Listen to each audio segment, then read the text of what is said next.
Welcome to Kenton Teaches. Enjoy the video. In this video, I will explain how to make delicious brownie dough. First, let's get organized.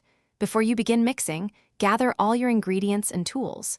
This makes the process much smoother and more enjoyable. Using good quality cocoa powder will really make your brownies shine. Also, remember to melt your butter and let it cool a bit before adding it to other ingredients. Finally, line your baking pan with parchment paper. It's a simple step that saves a lot of trouble later. Now let's focus on the wet ingredients. Start by melting your butter. You can do this on the stove top or in the microwave. Just be sure to let it cool down a little. In a separate bowl, whisk your eggs and sugar together until they become light and fluffy.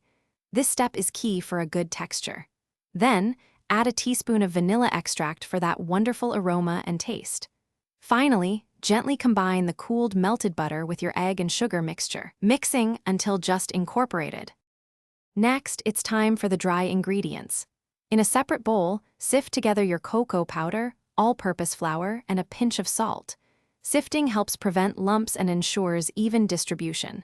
Now, gradually add these dry ingredients to your wet mixture. Fold them in gently until they are just combined. Be careful not to overmix, as this can lead to tough brownies. If you like, this is the perfect moment to fold in about 1/2 cup of chocolate chips or chopped nuts. You're almost ready to bake.